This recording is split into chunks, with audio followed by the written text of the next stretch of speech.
So you show up to your Airbnb late at night. It's dark. It's raining. The key's missing. And there's a man already inside. Do you A, leave, B, call the cops, or C, go in, drink his tea, and agree to sleep in this house like it's a fucking Craigslist cuddle party? I'm obviously C, because nothing screams safe decision making like letting a man who looks like he definitely owns rope and chloroform tuck you in at night. Yep, this week we're talking about Barbarian, a film that teaches you the only thing scarier than a creepy basement is a man who insists you double lock the bathroom. What a creep. Or Justin Long's character, who somehow manages to sexually assault someone and still be less terrifying than the titty-twisting cave ghoul and the walls. Yeah, if you ever wondered what would happen if The Descent had a baby with a cracked-out HD TV show, congratulations, you found it. It's this movie. And that baby, it was breastfed way too long. Like, way too long. Bah, bah.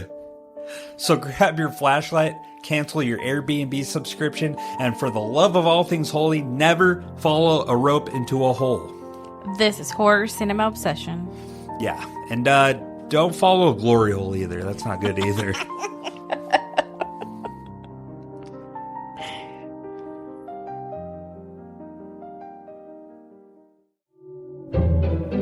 Welcome to Horror Cinema Obsession. Here, we dive deep into the chilling depths of horror cinema, from the critically acclaimed scares to the laughably ludicrous, and even the delightfully obscure. Now, let's join our hosts, Richard and Angelus, as they share their love, laughs, and sometimes sheer disbelief at the world of horror movies. All right, welcome back. This is another awesome, riveting episode of Horror Cinema Obsession. I'm your host, Richard, and this is my beautiful co-host, Angeles. Yes, Angelus. How the hell are you? Guys, we're going to try to push through this in our best energetic selves because I'm a little tired. I'm a little tired too. You almost cut your finger off today. Almost. That was crazy. I got concerned when I saw your face trying to help me. This happened multiple times already in my life with her. This is the first time the last times I was able to handle it by myself. But this time when I saw how bad it was, I was like, uh-oh, I need help. Angelus has a tendency of looking everywhere but where she's cutting. And we have these super crazy sharp knives forged in Japan. No. No, we're not that bougie. Yeah, we're not that bougie, but they're super fucking sharp. She does this every time. It's nuts. Well, they just watch when you're cutting a lime. Watch when you're chopping the onions. I do. You psycho. It's just like fast. It happens in a split second. I know. But this one... You're like on one of those chef shows. It's weird. It was like, people are coming. Yeah. And... yeah, it was crazy. We were kind of hustling. Man. Well, you looked a little scared, so that scared me. What? Yeah, I didn't like it. This weekend was kind of crazy, and we'll get to the episode. We're covering Barbarian.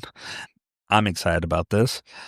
But this weekend, we were packed full. It's Father's Day weekend. Today's Father's Day. We're recording on Sunday.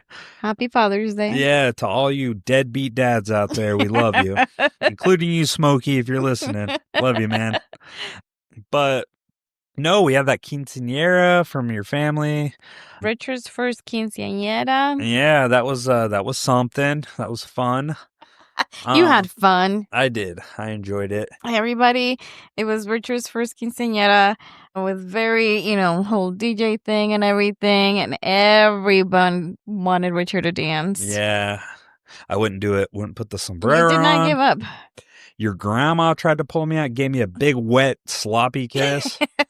This lady's 80 years old. I was like, no! She's like, you need to dance with me. I was like, stop. Oh, man, you wouldn't come to help. I was just like, I try to get you to dance the nice way. Now they're trying to drag you on the floor. I'm fucking stubborn, man. But that was fun. It was nice being around everybody. Everybody had a great time. That gentleman that dyed his goatee, jet black, you can clearly tell. Vienna's been wanting her hair that color. I know. We should have compared. We're like, Vienna, is that how black you want to go with your hair? I mean, like, is this? That guy was funny, dude. The sides were gray, but then, man, that goatee was jet black. Mm-hmm. But anyways, no, it was a good time. Thanks to your family for even inviting me. That was incredible. And then Father's Day, we had a big barbecue the next day today, and we just got done with that. Angels lost a finger, and it was pretty good. I enjoyed it. It was fun. We got a little competition playing badminton with the kids. Oh, badminton? Guys, I'm the shit at, by the way. I'm hitting it through my legs, backwards. It was fun. It was bringing me back to my high school days. That, and then, wow, what a nightcapper. We're ending the night with Barbarian. Oh, man, dude. So this is my first time officially watching it all the way through. I've only watched the first 15 minutes before this. So when did you first watch this? I watched this last year, I think, was the first time that I've seen this. You watched it last year? Mm-hmm. When you and I sat together with Oh, Nana. and that's when I went to bed early. Mm-hmm. Yeah, I always left at the part, I guess it was 30 minutes in because I always watched it right before Skarsgård got his head bashed in. Oh, when he Keith. goes, yeah. So, no, watching it all the way through, I had no fucking idea what was happening. Oh. This was awesome. There were surprises, and as you know, Angelus, not a lot in horror surprises me anymore. But this interesting twist. Didn't know Justin Long was in it initially. I'm like, what the fuck? This is awesome. He comes in with Ricky Tikka Tave. I like that song. That was awesome. Dude, you don't understand how hard that is. He was hitting that, and it's like a fast-paced song. I wish we had the rights to it and we could play it, but I don't want to pay whoever owns the song. Yeah, but it's amazing. But yeah, what are your initial thoughts on this? So I was like you, I was surprised by the twists. I think like as the movie progresses, obviously you find out more and more background information about this house, the neighborhood. Yeah. And I was like, holy shit. And you think you get to the monster, and then there's that fucking dude, and I was like, oh, holy shit. When you find out I know who he was. Yeah. And it's like, oh. It gets dark. Pretty dark. For 2022, prime COVID, this movie came out and fucking rocked. I don't know why I didn't see this in 2022, but man, I'm glad I got to watch it with you. Aw. Yep, while we were drinking mother's milk. You know. Yeah. So no, my initial thoughts on this, I'm like, wow. I just kind of took it all in, and you were like, all right. Yeah, I was like, whoa, this mentally challenged lady with the hairy nipples. She's going hard. I could tell you enjoyed it because you were chuckling. I liked the movie. It was, the there's humor. There's the humor with the dark horror, with the crime stuff, with the mystery, and like, okay, what's happening? And then here comes AJ being fucking stupid and saying stupid things. Yeah, the misogynistic man, the 2022, and I guess we're still kind of going through it, but that Me Too stuff, like he plays that perfect role. Oh yeah. So I'm like, wow, I enjoyed it, and seriously, Justin Long. There's like different levels of horror in this movie. I feel Justin Long always kills it in this types of stuff. Now, can we make a serious thing? I think Jeepers Creepers, if the episode, I would have to go back and check, but Justin Long, man, Scream King. Legit. Are you going to argue it, or do I have to go into my 10-point argument? Because I came loaded. We argued about Kevin Bacon. I never argued Justin Long. Devin Sawa from Final Destination, Idle Hands. I know, and then Laura Pineapple Doodles pointed out all this stuff, and I was like, oh yeah, he was in that too. And I was like, okay. Yeah. Who else? Kevin Bacon. And we've seen his bacon, and there's others that we've made arguments for. I just can't remember. Bill Skarsgård. I know you haven't seen a ton of. Have you seen a lot of Skarsgård? The only thing I remember is he played Pennywise. He played Pennywise. He was in Hemgrove's. What is it? Hemlock's. Handmaid's Tale? No, Hemlock's Grove. I think it's the show. Oh, is that a Mike Flanagan? No, Hemlock Grove. It's he played a vampire there. And doesn't he play Orlok now? He was in Nosferatu, and then he was in Castle Rock, where he essentially played like a demon person. I don't remember. Yeah, exactly. I mean, So I'm a little bit loose with this than most people.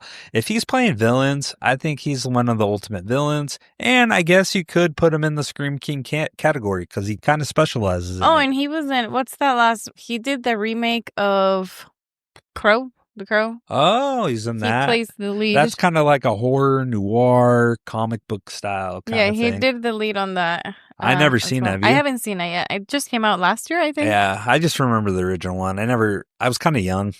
Yeah. Never got into it. I didn't have that older person that like got me into it. I enjoyed it. Oh shit, Wellesley's come to visit. She's like, everybody left? She loves listening to our podcast. She does. She takes naps in here. Oh, gorgeous. My little princess. Lady. Well, yes. So yeah, Barbarian. Basic info here. Release date 2 days before my birthday, September 9th, 2022. Never forget. And then the director, writer, which we'll cover, is Zach Krager. Yes, that's the man from the show The Whitest Kids You Know. That's a guy. And no, that's not a bit. And then budget for this movie, $4.5 million. AKA, it's what Disney spends on Chris Evans' bicep oil, by the way. What the fuck? So comparative. I was trying to find a good comparative. But worldwide gross, do you have that? 45.4 million worldwide. Ooh, I got 45.5 million. Well, we're off by $100,000, but give or take. But that's a fucking... It's 10 times its return. Yeah, it did really good. Not bad for a movie that made everyone terrified of basements and Detroit. Pretty much. It made me terrified. I was like, holy shit, Detroit's still ravaged. So the filming location, oddly enough, wasn't Detroit. It was Sofia, Bulgaria. That's where the Detroit neighborhood and all those gnarly tunnels were recreated. And some establishing shots were filmed in Detroit, but most of it was studio work overseas. Nice. Yeah. I did see that the first opening weekend, it opened with $10.5 million. So that was like well over its entire, it made its budget right away. It made the money back. Plus, you got to think like marketing and all that. It did pretty good. I did see that it premiered at the San Diego Comic-Con in July of 22. Yeah. And then it was later released, like you said, in theaters in September by 20th Century Studios. They were playing with the idea of having it go straight to streaming. But, at one point, Disney essentially came in. I was surprised when I read that. Yeah. This is a sub-company of Disney, but they did testing. Well, we're in a new era of Disney, really. In the 2020s, you start seeing them expand because they have Hulu. They have ESPN. They have all that, right? Yeah. ABC they've had for a long time. So they've got outlets to do this kind of thing. And Hulu, you've heard this before, guys, in our previous episodes. Hulu, I think, is better than Netflix when it comes to their horror originals. Mm-hmm. They just do a better job. I personally think they're more terrifying. The stories are more rich. Where Netflix kind of Ted Sarandos pulls back a little bit. Let's just say that. So that's where they were planning on They got streaming. Mike Flanagan. That's why it was on. I'm sorry. People like Mike Flanagan. I need to get off it. I need to get off my high horse. He's not for me. Everybody understands that. We can respect it and move on, I guess. They were planning. The original plan was to have it released on Hulu, but they did tests, and the tests showed a positive reception from the audience. So they were like, "Okay, no, let's just move it to theater and do a theater release." Yeah, they did. I did see that they had very little. And the other thing I think that worked for them, I saw when they were promoting the movie, they didn't show a ton of the plot. So they showed very little and left a lot to the And that's how a trailer mystery. needs to go. Trailers these days give way too much. They tell you some trailers are terrible. They show you the entire movie. It's like, trust your audience, man. Trust that they're going to show up. Yeah. Because I'm not going to show up now that I watched the whole thing in a trailer. Like, it ruins it for me. So let me finish this. You reminded me of a trailer that we recently saw, and I was like, well, I don't want to see it. I already know what happened. Yeah.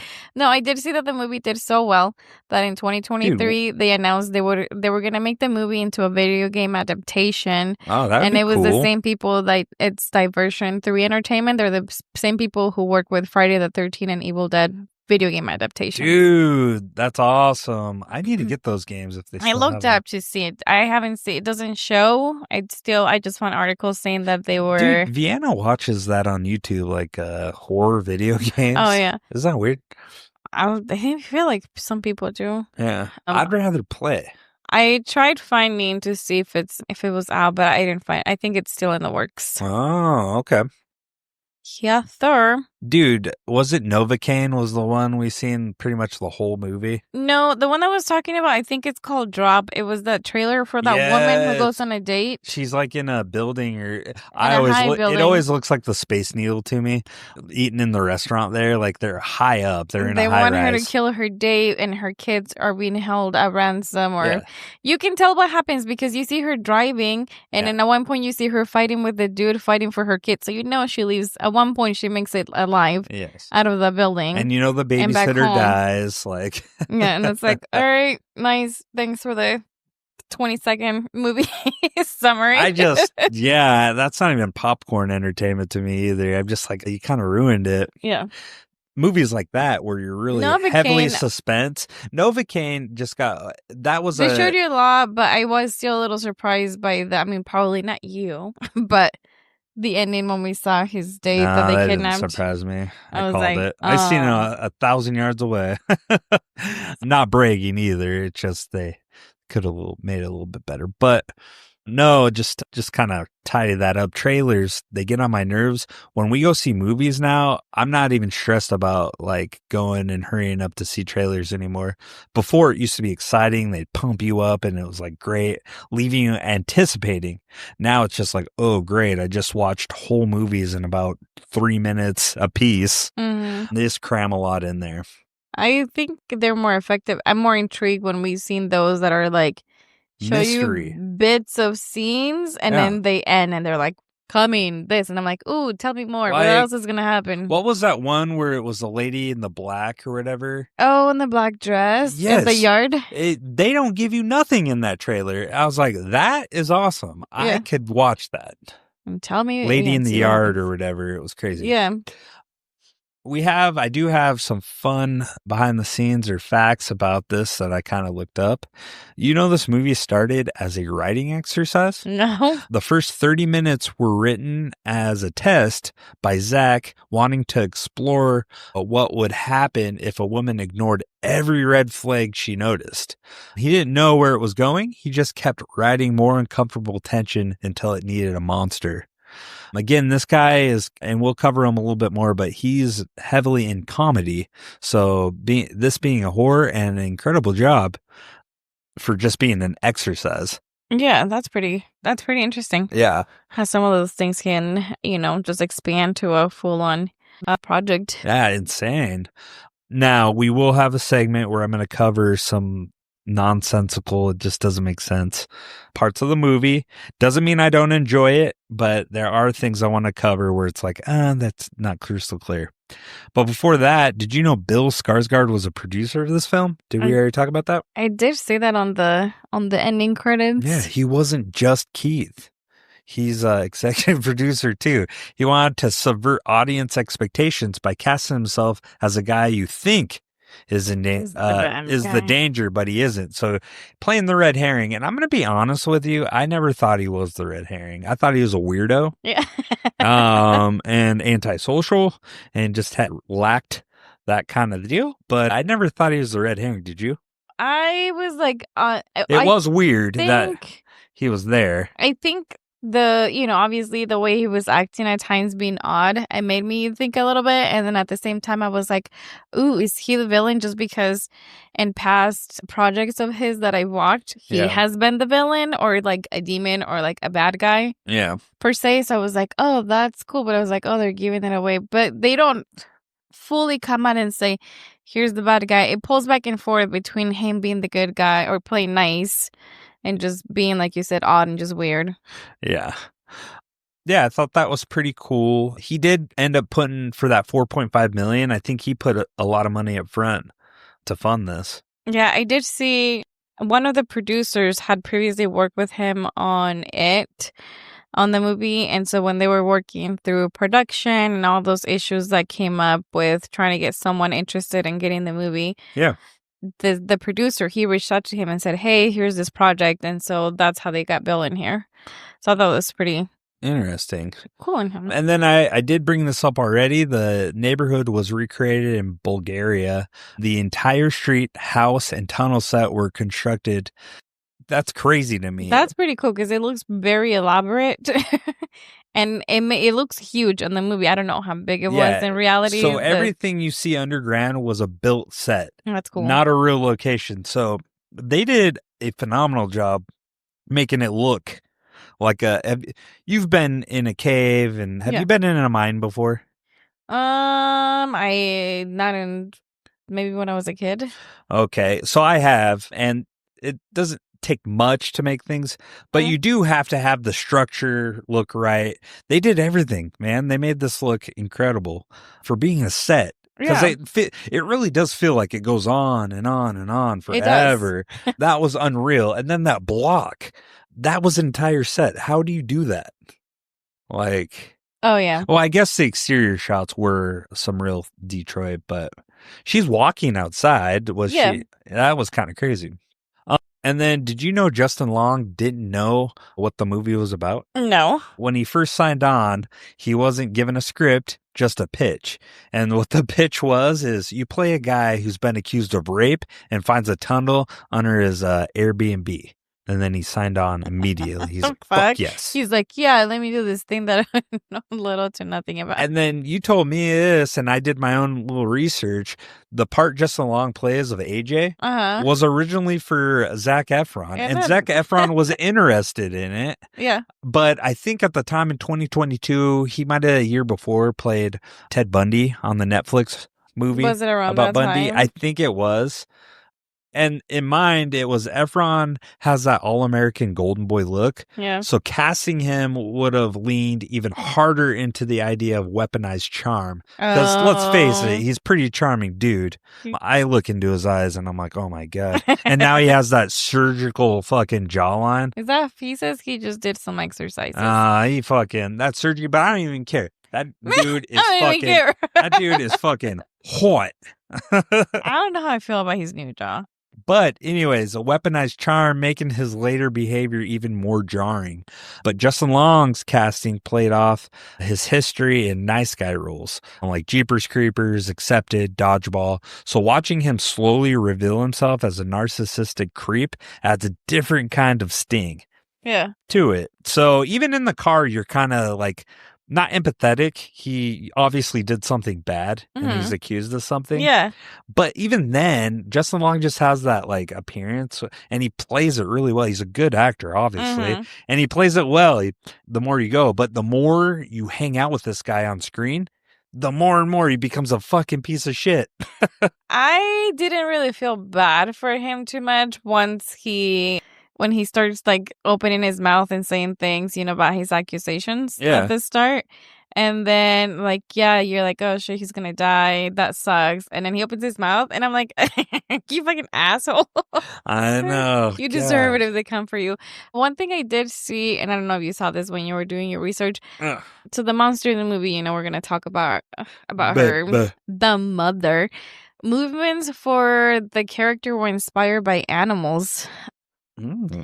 So Matthew Patrick Davis played the mother. He was in this huge suit, but I guess he spent a lot of time studying like animalistic movements to make the characters seem like unsettling and tragic. And then the vocalizations were also created using human sounds mixed with animalistic growls, just to make it more like the distorted breathing and the snarls and the growling, and then the screaming at times. So I thought that was interesting. They mixed both of those together. Dude, interesting. Well, to tie into that, did you know the breastfeeding scene was inspired by VHS tapes? No. The mother's obsession with parenting and breastfeeding was partially inspired by found footage style home videos Zach had seen. He wanted to capture something both sad and disturbing, like a perversion of parenting trapped in time. And he nailed it. He passed it. Also, The last little fact that I have on this that I found was, and I had kind of had my own alternate ending to this, but there was an alternate ending where Tess' death was, she's our protagonist, and our final girl, her death was originally permanent. Oh, sweet. In the earliest version, Tess dies from the gunshot, but Tess' Okay. audience found it too bleak. So Krager rewrote the ending to let her survive. So when Justin Long originally shoots her, Oh, nice. I believe is when she dies. Oh. I would have liked it there, but I have my own version of that. The ending that I think I would have enjoyed a little bit better. Obviously, it's darker, gorier. Obviously. I like this ending. I like that they took You it enjoyed to it? You like the happy ending. No, so. I like that they took it to the water tower because it showed us again AJ being a fucking dick. Yeah. When he's like, you want your baby? I was like, oh, this bitch. After she was like such an idiot chasing him around and helping him. But then the scene where she does the Superman jump off the building Spider-Man and like grabs Tess. Oh, the mom? Yeah. The mother? The mother. Yeah. I was like, that's such a cheesy shot. But I get it. It made sense because all she wanted to do was have a baby. So that, I feel like that play with my emotions where it's like, oh, like she meant, you know, obviously she's like so gone beyond like a quote unquote regular human. Yeah. But she still had feelings for this baby that she had and wanted to carry to the point where she was willing to give up her life. So this kind of rolls into my next thing that I kind of want to talk about, that I alluded to earlier that we were going to talk about, but things that didn't quite make sense to this movie. And this will tie into our moments that matter. But guys, if you haven't seen this movie, there are spoilers. I'm sure you heard spoilers already, but please watch this movie. It's on Netflix right now, right? Yes. Watch it, enjoy it, highly recommend it. We'll see by the end of this episode if we recommend it. But, or as of right now, I recommend it. But there's some parts of this movie where needs a little more detail or didn't make sense at all. Or more story. What I want to, the first one that I do want to address, and it was bugging me throughout the whole movie, was those tunnels. Okay. Right? Mm-hmm. I couldn't get over the fact that how, like we said, it goes on and on forever. Yeah. And they're well structured. One man couldn't have done that because it shows he was doing this in the 80s. Mm-hmm. And it's kind of implying that's kind of where it started. He's been tunneling through rock. This doesn't make sense. In several shots, the tunnel walls aren't just packed dirt.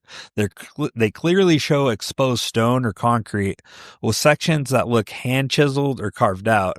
That level of excavation would require heavy tools like a jackhammer or rotary hammer with masonry bits, right? So advanced knowledge on this, he would need advanced knowledge of structural safety to avoid collapse or hitting sewer or water lines. And it would be hours and hours of loud echoing noise, which would definitely be heard in a residential neighborhood. Why this makes even more nonsensical, the tools used and noise. Like I said, chiseling through rock by hand is loud and slow. Doing it undetected is basically impossible unless you live in the wilderness. And even then, it would take years. Physical feasibility. One man aging over time, carving through rock without heavy machinery or visible evidence is fantasy level labor. And then lack of dust and debris evidence. So this one is a little, I can kind of see, but no sign of dust, no air ventilation, no mess upstairs. There's no way a rock tunnel wouldn't produce visible aftermath inside the home. And then you can kind of get away with that though, right? There's ways of doing that. That one you can kind of think through. But what you can't, and the neighbors would absolutely know about, is where did the rubble go that he did? Because this is like a shit ton of mass that he moved. Where'd it go? Because with dirt, you can maybe sneak it out slowly, but chunks of stone or concrete, you would need a wheelbarrow, a dump truck, and a real good cover story because that is massive. And you don't have that big of a house. Yeah, because I mean, at this point, it gives us the illusion that, you know, like you said, they're very, very long and they expand over a long area. So he would have had, at that point, been under his neighbors' houses. Yeah. Which, did he wait to get them that deep until they move? Remember, we saw the one scene where the neighbor says he's selling his house. Yeah. So, I mean, it makes sense after everybody left the neighborhood, essentially. But I feel like by that point, he was too old to be doing It was the 80s. Yeah. Because that tunnel would have taken years. It wouldn't have been done in a couple of years. One person couldn't do it. It would be a lifetime, a long, long lifetime. It just isn't feasible. It's fantasy level. So that really bugged me. Cages and stairs and that's lighting. what really bugged me. And why have these tunnels? I don't understand. Like, was he trying to make not be found. Chambers? Like, he had one chamber way far back, but it was like a play on. I don't know if you ever seen this movie, Kiss the Girls. No, it's a play on Casanova. I think, what's his name? Oh, I can't remember his name. He's a detective. I'm gonna have to look him up. But Casanova's kidnapping all these talented girls and putting them in this underground thing, and he has built a bunch of cells, and it's like in this location, and nobody knows where it is. That's crazy. So the next part of this tunnel issue that I have, and I thought about this way too much. I know, guys, you're like, Richard, it's a horror movie. Just let it go. But the tunnel lighting problem. And here's my problem with it. What we see is the underground tunnels are clearly lit dimly, but enough for Tess and AJ to navigate without flashlight for portions. Not everywhere, but for portions. There are lights strung through multiple chambers, implying a somewhat permanent power setup. Why this doesn't make sense to me is there's no clear power source. There's no visible wiring connecting the lights to the house's main panel. There's no mention or sound of generator, which would be incredibly loud down there. It would echo. No extension cords, batteries, or inverter systems are ever shown. If it's a generator, fuel would be required regularly, and Frank is bedridden when we meet him. Mm-hmm. Even if he wasn't bedridden yet, hauling fuel down to the basement and into a separate ventilated area without anyone noticing is a huge logistical challenge. Where is the exhaust going to? A generator underground with no ventilation equals certain death from fumes. Yes, people have lost our lives to that.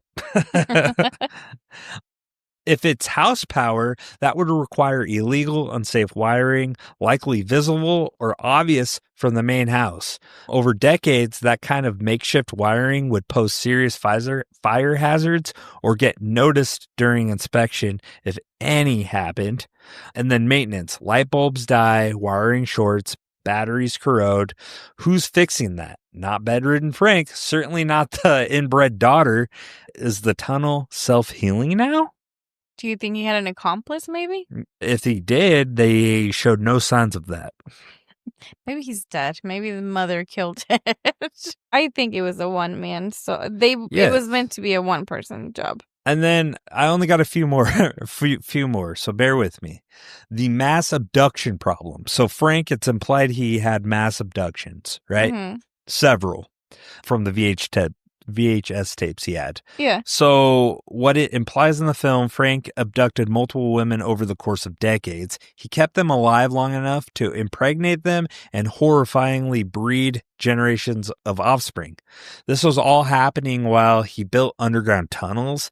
He somehow maintained secret soundproof rooms. He avoided suspicion for decades in a neighborhood setting with kids around, family. They're all kind of nosy neighbors.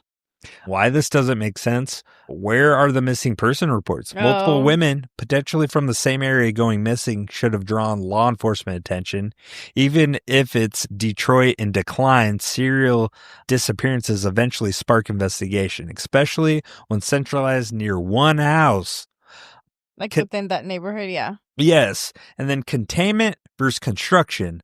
So again, holding one kidnapped person is already difficult, but keeping multiple women contained, quiet, and alive while you're jackhammering tunnels and wiring lights, not possible without a team, advanced sedation methods, or supernatural silence spells. Logistics of feeding and caring for captives also. Sorry, guys, I put a lot of thought into this. Feeding, cleaning, and controlling that many people would take time, supplies, and space, none of which are depicted or explained, and that's before you factor in offspring. And then where are the remains? This is a little more like, okay, I can forgive this. If these women were dying down there over time, the film doesn't show any evidence of multiple bodies, mass graves, or decaying areas, just Frank and Mother. And then decay of mental or physical health, the implication is that he stayed active and sharp enough to build and abduct for years before becoming bedridden. But at some point, who is feeding him? How is the mother entity keeping all of this going after his decline? Uber Eats, man. That's my suggestion. So bottom line is either Uber Eats or we're being asked to believe that a single man kidnapped and contained multiple women, impregnated them, raised at least one generation of children, built a subterranean fortress, and avoided every possible red flag from neighbors, cops, and utility services, all while living in the house that still looked mortgage-worthy on an Airbnb. It's terrifying, yes, but also pure horror fairy tale logic. Definitely a highlight for your nonsense storytelling, Okay. So my last one, I do got two, but I feel like I'm droning on here, and it really sounds like I'm complaining. I'm not trying to complain. I'm kidding. But my last thing here is the renovation plot hole. What the film shows us, Justin Long's character AJ owns the house and has listed on Airbnb. The upstairs is clean, modern, and staged like a typical short-term rental, meaning someone had to prep and update it. Yet, the basement contains boxes, personal items, and junk not belonging to AJ. The secret passage, rope hidden door, and underground dungeon remain untouched and undiscovered. Does that make sense to you? That, I feel like if you're purchasing a house, you want to look at everything, especially, I don't know, like in our state, it's a lot of regulations. Like we had to get someone come and do, the estimation Yes. and an inspector. And the inspector looked everywhere, poked at everything. That's what I'm saying. And this wasn't super hidden. I know that they're like, oh, hidden door.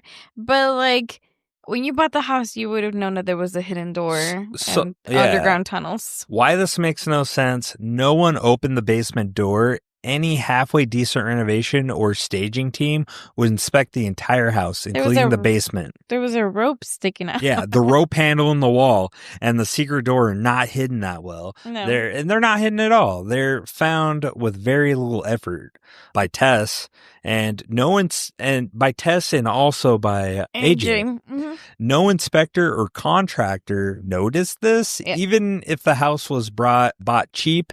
A sale or rental conversion typically requires inspection for safety hazards, like you were saying, plumbing, electrical checks, basic pest or structural assessment. Someone would have noticed a hallway of doom behind a hidden door.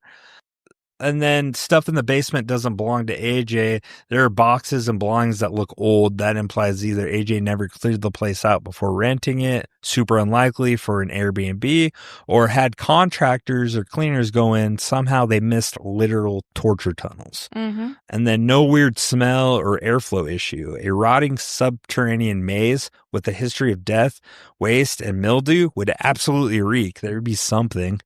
There's a shit bucket in there, for Christ's sake. And then there's no sign anyone noticed or tried to address this. The place somehow passed the Airbnb sniff test. And then lights still functioning in the tunnel. More suspicion. If lights are on, that implies an active power source. That should trigger alarm bells for anyone doing electrical upgrades or walkthroughs. So the bottom line is someone had to modernize the house, which means someone either saw the tunnel and said, not my problem, or the house skipped every single safety, health, and staging standards imaginable. Either way, nonsense storytelling strikes again. That's what I have. And then we'll tie him in, but the homeless guy was just a big exposition dump. He was there to tell us the background of the movie. Did you see the remake of Jumanji with The Rock and what is it called? The character in the video game that just gives you like all the info? Yeah. hello, there is a monster that lives The in the guide basement. or whatever.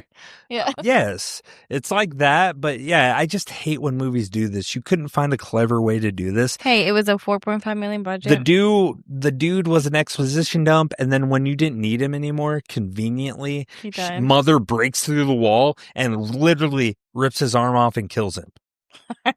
You like that? Like death right time. after that, though, it's like he's done. He served It's his like, purpose. ba-da-da-da. Like they should have just named him Exposition Dump. He needed air horns like last night at the with the DJ. That was so fucking loud. Jesus. Dude, DJ Juan I can't remember what his name was. or Don Julio. Ba-ba-ba-bum. That was every time. So yeah, and then obviously, God, again, we have another one. I'm not going to get into it, but mother's superhuman strength.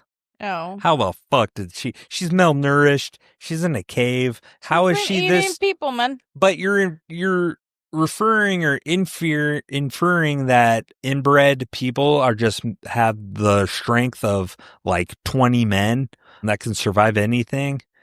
It just makes no sense. Evolution, Richard. That is an evolution. Like you've inbreded so much, you have that thing. I know, but she grew accustomed to her surroundings. Like she has super crazy, like, what do you? I'm sure there's a word for being able to see in the dark. Yeah. Because it's dark down there for the most time. Yeah, she's good at that. I can see that. But the strength, she's not getting enough protein. And how is she still producing milk? Oh, I have an idea, but it's really gross. Let's hear it. So, moms. Get into detail. Into detail. Let's do it. Let's get in just like the detail on her hairy nipples. You can literally breastfeed like long after your kids are grown up, as long as that motion is there. Like if you continuously, like you're milking the udders. Like you continue to exactly. You take the baby away, the baby grows up. If you keep milking yourself, you will continue to produce milk because your body thinks it still needs to produce milk. It doesn't matter how many years how old the kid is. So if Frank, the dad, is breastfeeding now off of her because he's a fucking sicko. Oh, he probably is. That's why she's still producing milk. And milk is amazing. It has everything like fucking vitamins and everything you need to nourish a baby. So if Frank is breastfeeding of her, that's making her body think, okay, you have to continue to make milk. So Chancho will... no, we're not bringing Chancho into this gross conversation. Until he's 8 years old. No. But it's a thing. Like, woman, if you were to just, like, continue to pump yourself, your body thinks that it still needs to, so we'll continue to make milk. Interesting. So my take on this is maybe Frank is breastfeeding of her. Ew. Forget Uber Eats. Nipples, dude. Ew. He's sick. Disgusting. So that's your answer. A believable answer for the breast milk. Okay. How did she train herself to fight? She grew up watching a single VHS tape about breastfeeding and baby care. No exposure to real-world interactions, movement, or resistance. Explain that to me. Yet somehow she moves like a predator. She evolved to her surroundings, her environment. And somehow she survives injuries like a monster. Mm-hmm. She is the monster. Shot in the face? Fine. Falls from a silo? Still enough strength to cradle Tez and speak. She's basically unkillable. Maybe Frank brought her, like, fighting movies to watch. Jesus Christ. Man, okay. Or maybe he made, that perfect baby that he wanted No, it's just him and his shitty ass genes. No. I was going to say, to make, like, a human, you know how people modify, but you need to craft two people who have good genes, I guess. And he is just a piece of garbage. A piece of garbage. Mm-hmm. Do we want to go into cast? Let's do it. Cast, director, and we'll go into break. I want an air horn now. Pew, pew, pew, pew. DJ Julio. He was like, thank you very much for having me here. It's an honor for inviting me. He worked fine. He did good. Not to Orlando standards. I was just scared of the fire, indoor fire sparkle things. Oh, yeah, that was funny. Anyways, hey, the audience wasn't there. They're going to be lost. So like, what the fuck are they talking about? Okay, 2 started off. I realized, I was like, she looks so familiar. I saw her recently Georgina last Campbell? year. Yeah, in Lovely, Dark, and Deep. Ooh, I think it's a Hulu movie, okay. or I saw it on Hulu. Lovely, dark, and deep. That sounds like a softcore porn. It was interesting. She's like a park ranger, and Interesting. I'm into it. her sister got lost in this Keep woods. going. Oh, dude, I've seen that. She's a ranger, and it's like a Bermuda Triangle. Yeah, 'cause you then go she into like gets this lost. other, like there's aliens and there's like another dimension that you fall into and you're lost in this other dimension, Yeah, but you can't come out of it. It's fucking trippy. I did see that. That was pretty good. I actually enjoyed that. You liked it? Did I watch that with you? Maybe did you? I don't know. I saw it last year around 4th of July, and I remember you coming over around that time. Yeah, Maybe you did. invited me. I was Interesting. like, you come now. You come now. Yeah, her nationality is British. Oh. Breakout role was Murdered by My Boyfriend in 2014. That earned her a BAFTA TV award for Best Actress.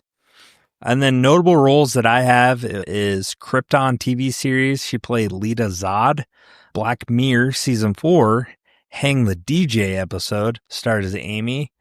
Broadchurch, Flowers, and His Dark Materials. It's a UK TV. And then Bird Box, Barcelona. Oh, that Barcelona version. 2023 played Claire. So she's known for playing grounded, emotionally complex women, which is why her performance in Barbarian lands so hard. You root for her from frame one, is what people say. I saw more recently she was in The Watchers. I still haven't seen that. Yeah, I haven't seen that either. That's an M. Night Shyamalan Ding Dong. Yeah. Or is that his daughter? I think it's his daughter. That's his daughter's Yeah, movie. I might give that a chance. But No. Was he's the one about I've wasted too much time on his Was movies. he the one about the serial killer? No, that's his daughter. That's his daughter, so it's The Watchers. No, The Watchers is his daughter's, and then the serial killer is his. The last one I watched of his, and I knew, and every time I go into it, I know it's going to be a waste of time, was the one where people get old really fast. Oh, old. Fucking hate that. I was like, what the fuck is this? This is stupid. No, you went to bed and me and Vienna stayed up to watch that other movie. I think it's called Trap. Oh, did she like it? No, we didn't like it. We're like, oh my God. We could never tell Richard. I was like, if Richard was here, and it was just like, this is stupid. This doesn't make sense. And I'm sorry, like, he casted his daughter to play like a pop star. Yeah. And there's some scenes that they do with her. They're terrible. You can tell she's a singer. She's not an actress. Yeah. And I was like, okay, you gave me your daughter screen time. Oh. How come you never told me this before?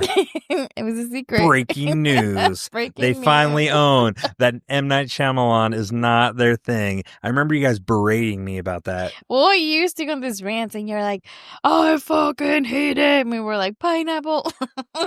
I don't hate him as a person, but I do not appreciate his work. That movie. Sixth Sense, I got it. I'm like, wow, he nailed it. But ever since that movie, he's been trying to do these plot twists out of nowhere, and it doesn't work. It falls flat. Just make a movie. I think Vienna a standard story. Vienna says she liked The Watchers, but The Tribe, we were both laughing because I was like, what the F? Yeah. There's a lot of holes. I think he tries too hard on the twist. And listeners, please let us know how you feel about M. Night Shyamalan Ding Dong.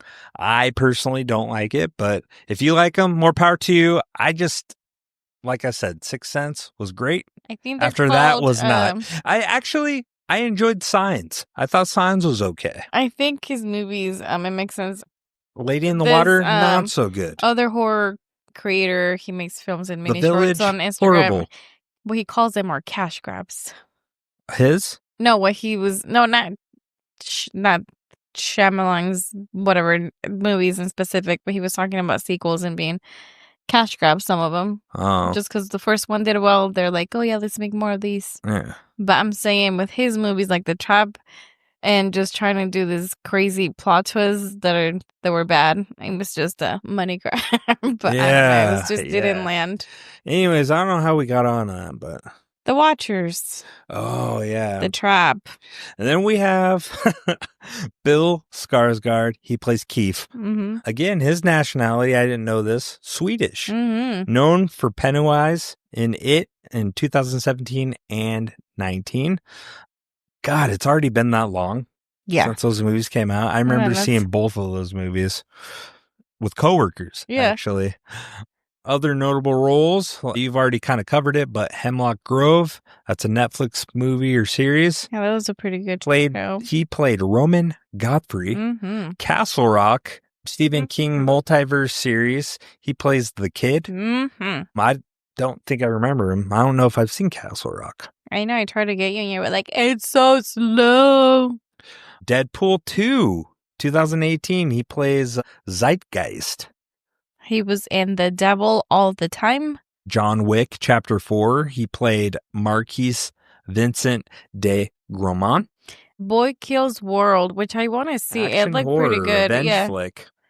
And then we recently saw his prosthetic wee-wee on Nosferatu. Oh, dude. He looks nothing like him. Yeah, that prosthetic. Oh, my God. That thing could slap you in the face.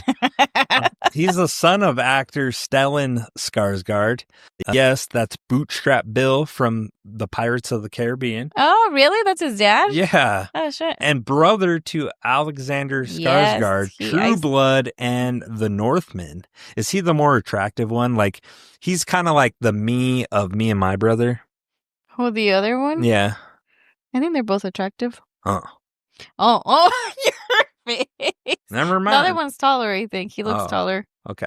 He's also, he plays Tarzan, his brother. Anyways, we're talking about... Oh, yeah, he's the more attractive one. So he plays the Barbarian. me. He's the me in the Brotherhood. I got it. Okay. I know. You're so sexy. Thank you. Hey, high school, I was Rico Suave, okay? Oh, my God. The turn some of these people's lives are taking. Dude, we're talking about Rico Suave, how now he's like complete life changed and a priest. And he found Jesus. Mm-hmm. Now we have Justin Long. We're going in a lot of rants. His nationality is American. That's amazing. Known for the Mac guy in the old Apple commercials with Apple and Windows, if you remember that. And his good guy roles in early 2000s comedies. Notable roles is in The New Girl. Jeepers Creepers. That was his horror debut. And Drag Me to Hell, 2009. He played the rational boyfriend. He was in Zack and Miri Makeup Porno. Yes. You loved his character there. I did. I love that. That's funny. And then, obviously, Acceptance, Dodgeball. The guy has a huge career. He was in... and a great podcast. Not Into You. Tusk, which I started watching. I haven't finished it. I've never seen Tusk. I thought you said you have. I asked you and you said yes. I don't know. I say a lot of things. He also plays like he plays an asshole character. And so you want to feel bad for the guy, but it's like, dude, you kind of put yourself in this position. Ah. And more recently, he was in Goosebumps. Oh, yeah. I enjoyed that. You never watched them. I've watched both seasons of Goosebumps. Well, you go to bed and watch them without me. I know. I like watching the movies. I get invested. You guys talk too much. You walk away. I'm like, I got to stop. I got to pause. Or I can't listen at all because someone's humming. I'm like, what the fuck, dude? I just want to enjoy the movie. Oh, my gosh. Or you speak about rants, you guys go on like, that's when I know Vienna gets super talkative. Like she just wants to do her exposition dump. And I'm like, Jesus Christ, go in the other room, guys. And then but no, I excuse myself. I'm like, you know what? I'm going to go watch this on my own. And then we have Matthew Patrick Davis, who plays the mother. I read he was a writer and involved in other artistic industry projects, but as far as acting, he was in The Neighborhood, Die Games, and more recently in Precious Memories. He was in The Neighborhood with Cedric the Entertainer? I don't know which neighborhood. I don't remember. It's a movie. The Neighborhood, 2016. Was that Seth Rogen? Maybe. And then he was like, he's done like roles for like a kid family shows. Wow. Couple episodes here and there. Interesting turn. I like it. Yeah, and then we have Richard Brake as Frank. Now, this guy I remember he does Rob Zombie stuff. He was in 31, 2016 as Doomhead. 3 from Hell, 2019, he plays Foxy. Halloween 2, he's the weirdo coroner, has a epic, we've covered that movie, I think. No, we covered the first one. And then he's in 2022, The Munsters, make by Zombie. He plays Count Orlok. And then other notable things, he's been in a ton. Like, the first time I've ever seen him was in The Rock's earlier films. It was an action sci-fi, but it was Doom. Have you ever seen that? He plays one of those soldiers and he dies while he's taking a poop. I just remember that. But other notable roles besides that one was Game of Thrones. He played Night King, season 4 and 5. Okay. He's in Batman Begins, 2005. He plays Joe Chill, the man who kills Bruce Wayne's parents. Mother Carter. And if you need a haunted-looking villain who radiates, I've done terrible things in the basement, you cast Richard Brake. Good job. The last person I have... He plays a good weirdo. Yeah, is James Butler as Andre, the transient. And he's done a lot of things. He was in Resident Evil, Mission Impossible 3, The Ghost Rider, San Andreas, Snowden, and more recently a TV show called Dangerous Truth. Dangerous Truth. Yeah, he was good. He was serviceable as a exposition dump. Exposition dump. That's the cast. Do you have anything else? No, that's it. That was the main cast. It was a small amount of people that were primarily on the screen playing those major roles. Yeah. So we can move on, and this will be a quick one. Director and writer. Another horror movie with a director and same writer. Zach Cregger. Which, again, shows why there's holes and discrepancies. We won't go into that. You guys know, as listeners, I hope you know how I feel about that. Yeah, American comedian, actor, writer, director, producer, the man that wears a lot of hats. And like you mentioned, Sketch he was comedy. Funded member of The Whitest Kids You Know. Did you ever like that show? I never seen that show. Oh, I enjoyed it. And then he went on to star in sitcoms like Friends with Benefits, Guys with Kids, and Wrecked. And then this was his first like horror film, and it was, like we said, critically acclaimed. And then after that, he wrote and directed Weapons, which is to come out this year. It's a horror thriller. Okay. Besides that, I saw that he went on to write and direct a film based on Resident Evil, the franchise, and it's currently in production. Cool. Like you mentioned, he was inspired on, it was a writing exercise. Dude, in my notes, he intentionally subverted horror tropes, starting with a psychological thriller vibe, then swerving into creature feature territory. I think that's what I enjoy about this movie. I did see, and we kind of talked a little bit about this, when he was trying to get the movie, after he had the story down, he reached out to a few different companies like A24 and Neon and was rejected. They didn't want it. Really? Yeah. Well, this is a bit extreme, and I know people like A24. Are you an A24? They have a couple movies. I can't think of them right now. Just call me by my name, okay? Call you by your name, but I can't. Think that's the I movie. don't know. I've seen some that I've been like, There's some that miss the mark. There's a couple I do enjoy. I don't know off the top of my head. I just know I'm like, oh, some of them are just like, they're art pieces. Yeah, so he reached out to other production companies, and then ultimately J.D. Lifshitz and Rafael Margulis. I wish my last name was agreed Lifshitz. to produce it under Boulder Light Pictures, which was later joined by Vertifo Entertainment, and then later on taken, I can't remember the other company, but essentially one of Disney's companies, and that's how he landed there. Oh, okay. So he traveled up, and then they pulled in Bill Skarsgård, and it kind of turned into a thing. Kind of what I gathered, his directorial style and themes, especially for this movie, is tonally wild. He shifts from awkward comedy to dread to grotesque horror without warning. Subverts expectations. Especially, he really prides himself, especially casting Bill Skarsgård as the red herring, just as long as the nice guy turned scumbag. themes of trust, abuse, and inherited evil handled with both empathy and satire. And that's kind of his style, I guess. But we'll have to see. Because the second film you said is in the works? So, no, the second film that he's directed in the horror genre is called Weapons. It's to come out in August of 2025. That's right. And it has Pedro Pascal. Oh, Schneel. Yes. He pitched Pedro.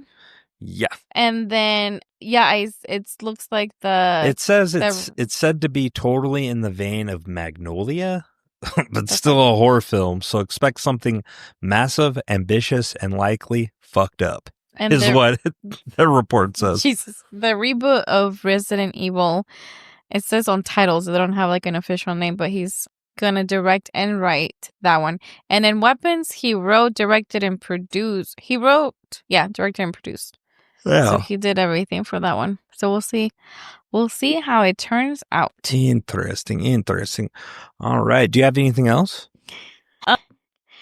No, that is all that I have, senor.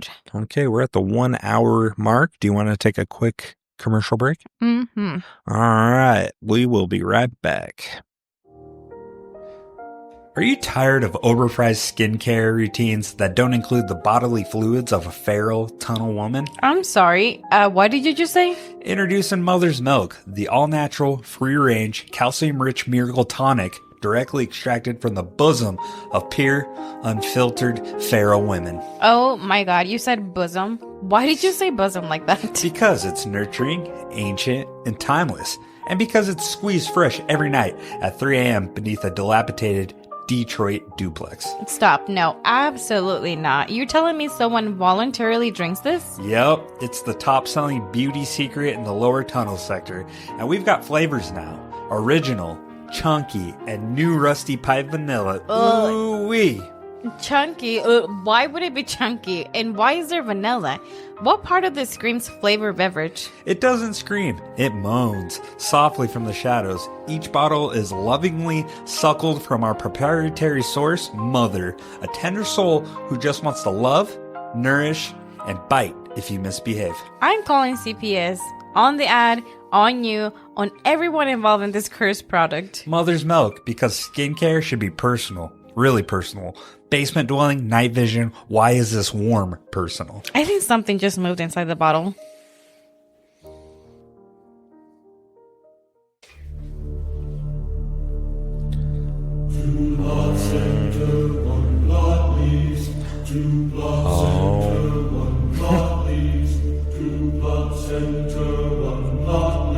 This is it. The segment. That everyone's been waiting for. Yep, that's a segment. 2 plots enter, 1 plot leaves. Where me and Angelus and I write our own plots to the movie, and I guess basically try to make each other laugh. Hopefully you guys enjoy it. If you don't, it sucks. But hopefully you enjoy it, because we really do have fun writing this. And real quick, I think this is a good time to let you guys know if you like this episode or if you like this podcast, please show support. We could use it. Like, subscribe. I don't know. What do the kids do? Smash. I'm just kidding. I don't even know if they smash like buttons anymore. They be smashing. Or just leave comments. Shout out again, El Chico Loomis. Man, Angelus pointed out you left a ton of comments on our episodes at Spotify. We appreciate it and appreciate your support. So we love you, brother. But anyways, Angelus, you know the drill. You ready to get dunked? Oh, damn, you're coming hard on this one. Okay. No, I don't know. We'll see. Okay, chica. I was feeling pretty confident earlier, and I was like, oh, no. Okay, mija. Are you ready? Yeah, let's go. Okay. Tess travels to Detroit for a work interview, and upon arriving to the Airbnb, finds a house with more red flags than your crazy ex. Clearly, she has never heard of the phrase stranger danger, as she proceeds to stay in the house with Keith, the other guest of the house, with a mysterious demeanor and a wandering eye. Fast forward to actor AJ, the newest offender of the #MeToo movement. In a move to try and make some quick money, makes his way to one of his properties to prep it for sale. Packed with 2 squatters who live deep in the depths of the house, he finds himself trapped with Tess, forced to play the least expected role of his career, mother's baby. Will his acting be enough to pretend he's the best behaved adult child, or will he become the next victim of the house? Dun dun dun. Okay. Bravo. All right, you ready for mine? Yeah. Okay. Tess just wants a good night's sleep before her job interview. Instead, she books the Airbnb from hell, already occupied by a weird dude named Keith, who may or may not be human golden retriever with boundary issues. But hey, split the house, save some cash. What could go wrong? All right, the basement, the creepy rope, the hidden door, and the VHS room that screams, "Leave now or die on VHS," like it's 1997. Things spiral fast. When Tess gets trapped, Keith gets his skull smashed, and a 7-foot-tall inbred tunnel-dwelling mother figure starts screaming, "Bah, bah," like a demonic Teletubby. Then we meet AJ, a disgraced actor whose idea of fixing his PR problem is measuring square footage in a rape dungeon. Spoiler alert, it doesn't go well. Cue night vision tear, hairy nipples, and a climax that says, "What if your mom was a WWE boss fight with a soft spot?" Barbarian is a fever dream of bad decisions, property disputes, and most unhinged breastfeeding PSA ever filmed, hands down. Mic drop. Pew pew pew pew. So guys, let us know which one you'd prefer, and we will submit it to the archives of the movie. We have archives. That maybe we can change it wherever. Whoever is in charge of plots, movie descriptions on like Google or anything. Okay. Very nice. Let us Ricardo. know. Let us know. Let us know. Yeah, at Horse and Obsession. 24@gmail.com. That one works. Or at Horse and Obsession, TikTok or Instagram. Yeah. Holla. That's what's up. My catchphrases. And then just getting along, we're doing pretty good. We're at the hour and 10. I don't know if we're going to make 2 hours this time. You need to stop timing the podcast, man. I know. You go in and edit it and then... I know I chopped some things out. I didn't care. It's an hour and 10 in real time. It might be an hour and 4 for you guys. An IRL. Anyways, let's get into that moments that matter, baby. Don't go wah, wah, wah. None of it matter? Moments that matter. Moments that matter. I feel like, it was a huge red flag when Tess arrives at the house. And it's a double book. And there's someone else there. And this fucking ding dong says... What would you do in a double book? Stay there. You wouldn't? No, hell no. I'd be like, hey man, let's split this in half. No. Like, it's in a weird neighborhood. Mm-hmm. She split that up. She showed up there. But you said Keith is so dreamy. It's Bill Skarsgård. He's so hot. Yeah, but then you're staring into his eyes, and then the one keeps wondering. Wow, he can't help that. That's fucked. It's not. He does it on purpose. I don't know if he does that on purpose. He does that on purpose. He did it for it. And I think he did it on purpose here to give it a creepy thing. No, I wouldn't have. I would have been like, I don't know you. I've heard of stranger danger. It's in the middle of the thick of the hashtag Me Too movement. I don't know what creep you are here by yourself in the dark. Detroit. There's no street lights. The person in charge of the rental of the Airbnb is not picking up. I don't know who you are. I'm not staying with you. Yeah. So I would have turned around and slept in my car in a well-lit neighborhood. Yeah. Fuck. Even at that point, I'd go to a Motel 6 or something. Well, and I don't even go to motels, but I would. Well, she tried calling and everything was booked up, remember? Because there's some sort of convention. He says that. And she tried one. I would be calling all over the fuck place. And I'd be sitting in my fucking car. And I would drive somewhere populated. Yeah. Because he's like, you can't just sit out there. I wouldn't sit out there. I would go out of that neighborhood. Yes, exactly. I'll sit in front of a police station. I don't know, somewhere else. We love this movie. But she made a lot of poor decisions.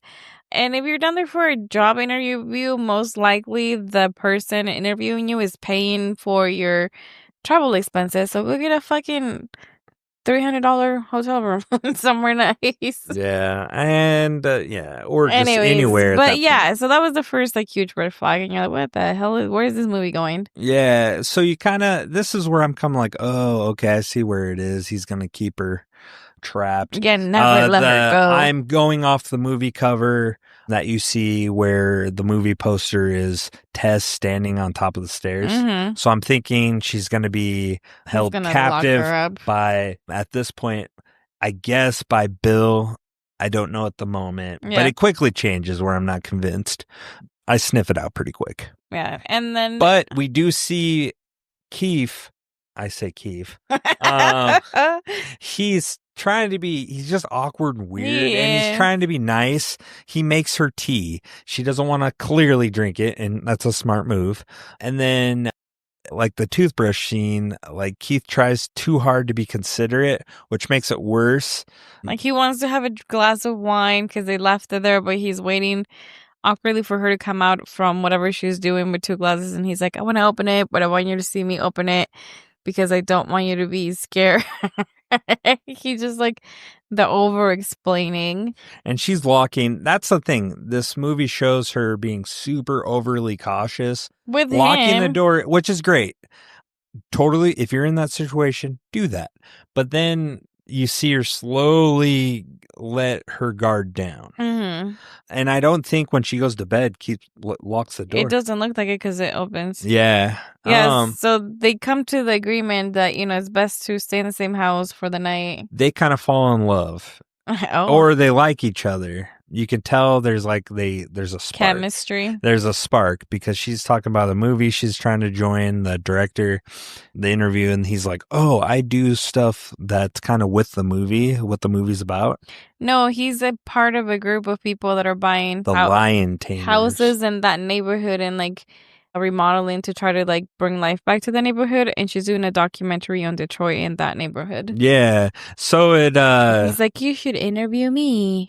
Yeah. And she's like, oh my God, that's so amazing. And then she's like, you know what? I'm gonna have that one. And maybe your dick. Pew pew pew pew.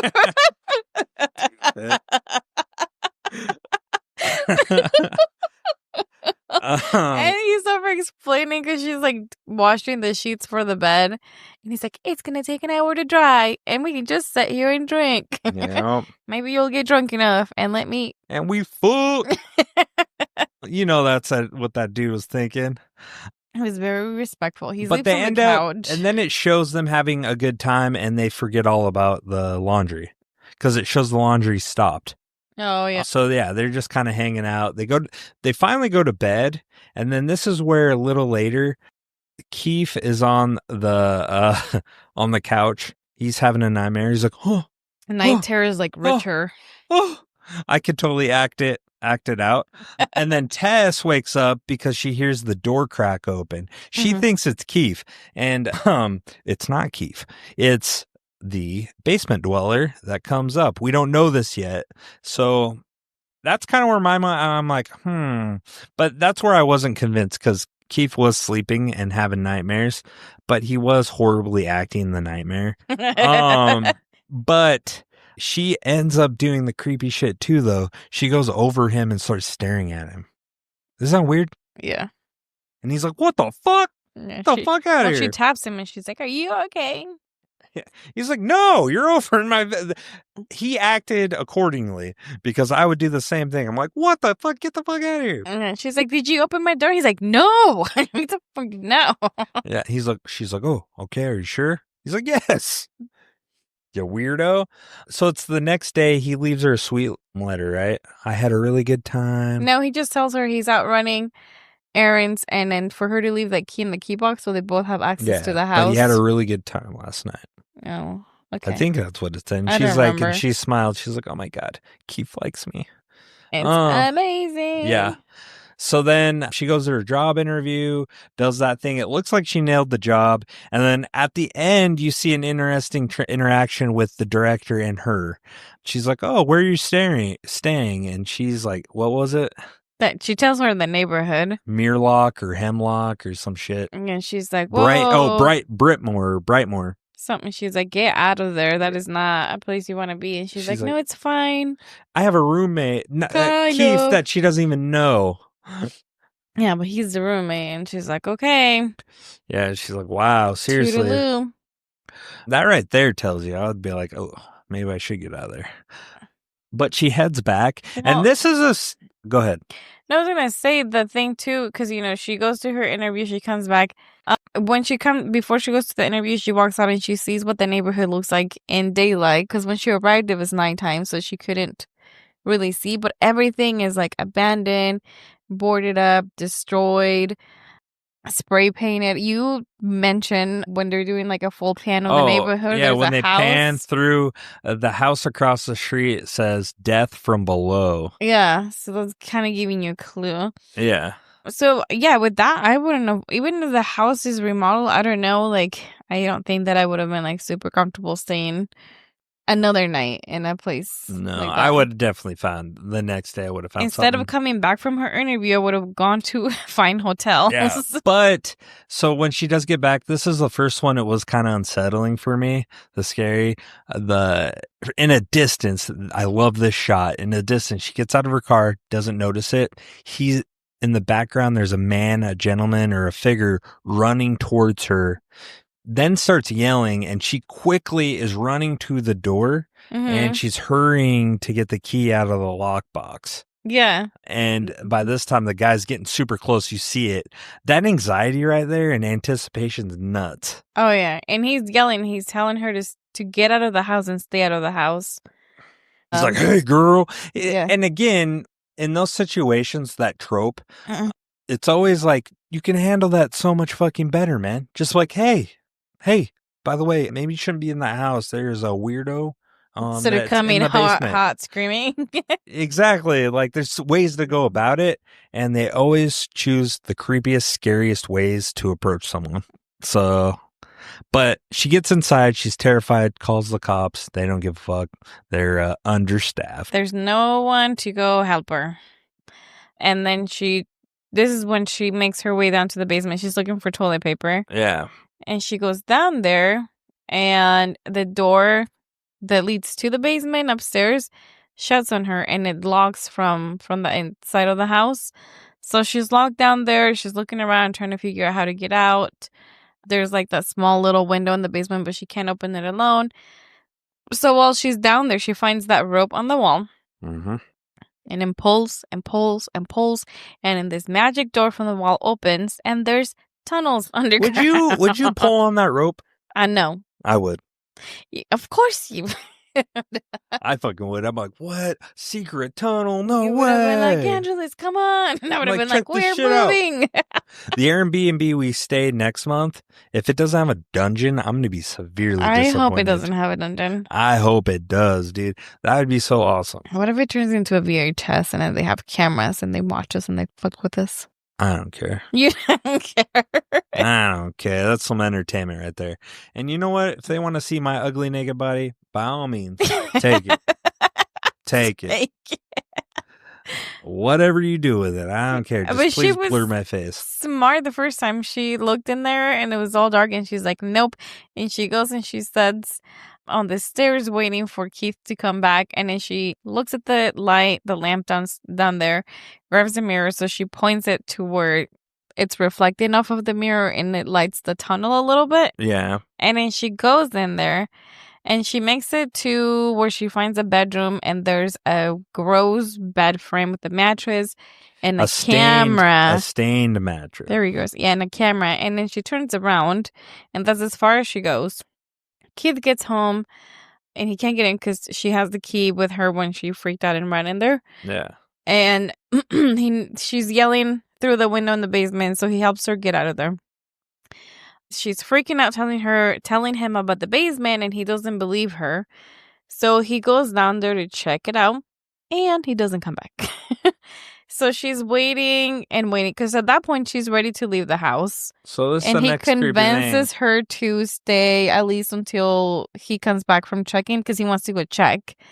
before they call the cops or leave, but he wants her to stay in the house in case he needs help or gets locked down there or something happens. So she waits. Here's my thing. He goes down there and she's yelling, Keith, Keith. And where did Keith come from? I hate the name Keith, so I call it Keith. And she's like, oh, fuck this. I can't hear him. He's not okay. She doesn't know there's a huge tunnel past the room. Yeah. So in Keith's situation, what an idiot. Why wouldn't you just stop? Be like, holy shit. There's more. I would look down. I'd be like, wow, there's way more. This goes deep. I would go back. I'd be like, Tess, this is more than you're saying. Mm-hmm. Let's go find authorities or let's find something. This is deep. Call the Airbnb. Yeah, call the Airbnb. What the fuck is this? Yeah, and then if you get a team, go ahead and explore. Totally fine. But why would you do that? Go alone. Because he's a Richard. Yeah.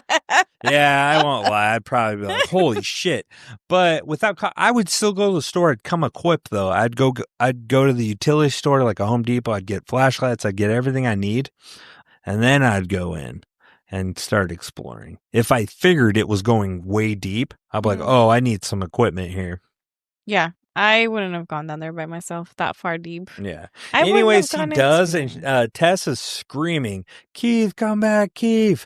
And she hears this voice faintly, like asking for help, and she keeps going further and further. She's petrified. Well, the other thing she did is she props the door from like the kitchen or the hallway upstairs to the basement to make sure they don't get locked downstairs like she did. Exactly. And she keeps going down these tunnels with her phone, right? The flashlight on her phone is what she's using. Yes. And she keeps going and she finally, and it's creepy because it's like pitch dark and then there's his face. Yeah, this is the second creepiest part of the movie, I think. He crawls and it's like the shot, the frame, who's fast. And that kind of creeped me out. I jumped a little bit. He's like, no, we got to go. And she's like, we got to go this way. And he's like, no, there was something over there. I got bit. And she's like, we got to fucking go. And by this time, this is the first time you see the monster. We're about 37 minutes into the movie. And this monster starts like waddling over and grabs Keith and starts slamming his head against the rock wall. I thought this was awesome. I love the score. Just slowly getting more and more bloody. The effects on this was fucking awesome. There wasn't any CGI. That was pure effect. And that was awesome. That was cool because it did show his head just smashed in. Yeah. Which I don't know why. So Keith was aggressive? Was it because he was yelling? Probably he didn't want to play baby. Yeah, but you didn't know at that time. Well, I don't know. I don't know if he maybe was tried to fight. fight. Maybe he tried to fight it off. Yeah. And escape. Keith seemed like a man's man. Like a man's man. But yeah, then he gets his head smashed in. Tess starts running. She ends up falling into a hole. Yeah, and then that's all we see. And that's it. And then we go in to AJ. Yeah, AJ. He's in his car. He's in topless car. Yeah, convertible. A convertible. He's going down. Car. He's going down the beach, just enjoying life. Air blowing through his hair. Singing Ricky Tikki Tavi. Just living fucking life. And then he gets the call that ruins his whole life. Yeah, and they're telling him, we recorded a pilot for a show, but it's being paused. He's being investigated because there's been accusations from his co-star of sexual misconduct. And he pulls over and he's like, what the fuck? And they're like, yeah, you were too aggressive. She doesn't want to work with you. So regardless, we don't think the show is moving forward because now it's an investigation. Or you're not. If it does move forward, you're not going to be attached to it. He's like, am I being fired for this? He's like, that bitch. And they're like, hey, you need to just not talk about this on this line. And you need to chill out. He's like, no. There's also a story coming on some article the next day about what the investigation and what's happening. So he sees his financial advisor. He's like, man, what do I got left? He's like, you only have a few months left. You got to get rid of the house. He's like, I'm not getting rid of my house. What about the properties I have in Detroit? He's like, yeah, they have a little income, but nowhere near. That just buys you a couple more months. And then fucking the dude, he's so funny. He's like, so I just want to let you know at the end of the month, I'm giving you your shit back because I'm firing you from being your advisor. He's quitting on him. Yeah, he's like, I'm giving He's you like, your I don't folders want back. He's like, anything to cool. do What's with that you. mean? He's like, yeah, you're going to have to find someone else. Yeah, he's like, you can't afford me. I wouldn't want to be involved with you. Damn. I was like, oh shit. So then he goes to Detroit to see one of the properties so he can sell it. And then it sounds like his attorney called him. He's like, wait, what do you mean you're in Detroit? Like, you're not supposed to leave the state because you're in investigation. And he's like, it's fine. I'm just selling the house. And they're like, dude, no, that's like, you You're weren't fleeing. supposed to leave. He's like, I'm not fleeing. I don't think you noticed. Unless you want to get paid, I have to liquidate some shit.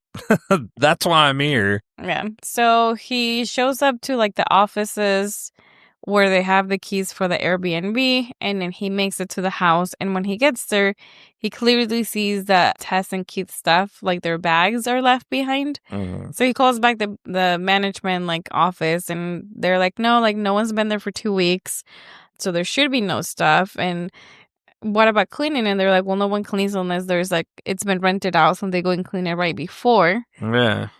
And he's pissed. I would have been pissed too if the property like management is not going and checking on the houses, because he made a good point. He's like, what if the house is trash? And they're like, well, is it? He's like, well, that's not the point. Yeah. Like, go check after. There's usually, an incidental, like, Yeah. is the property okay? But they're like, whatever. So he's frustrated. And then a friend calls him and they meet at a bar.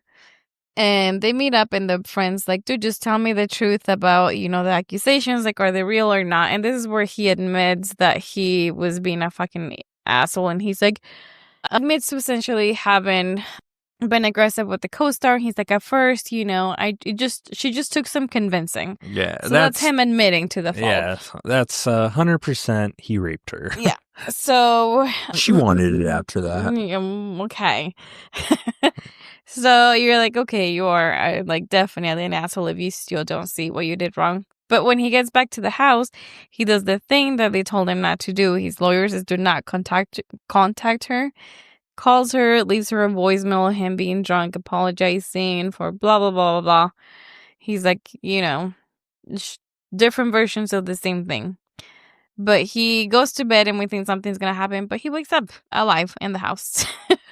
But he gets curious about the stuff. He goes through their stuff to see if he can figure out like who was the last tenant staying there. Yeah. And then he goes into the basement to see what he can find. And then he also notices the rope on the wall. Well, he doesn't go to it. his basement to find. He's measuring things because he's going to sell the property. But he opens the door. Yeah. And grabs his phone. Sees that there's tunnels, and this is where some of the comedy kicks in. Yeah, he's now Googling. He's like, can you get more money can you sell a house or whatever with...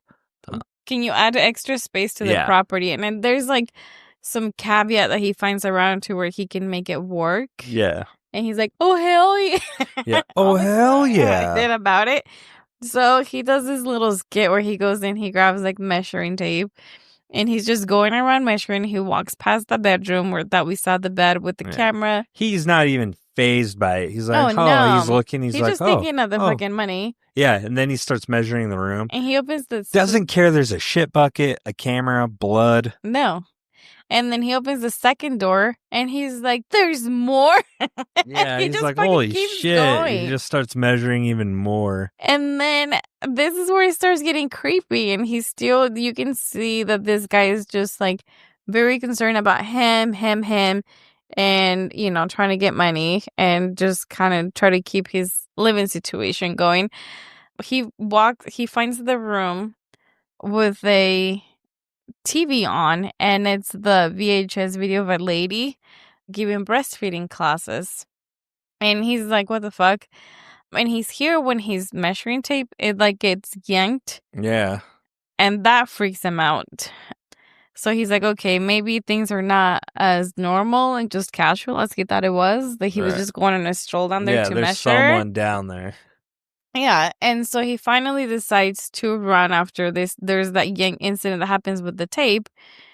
And as he tries to run, he drops his phone and he hears a growl. And then that's it.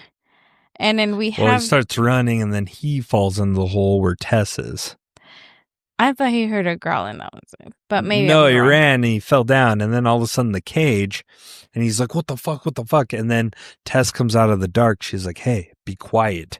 Do not show aggression. Before that, we see the scene of Frank when he was still able to leave and yeah. get out of the house. You said it was in the 80s? Yeah, it says the 80s. They really painfully tried to tell you that by the radio station, and just other things in the grocery store.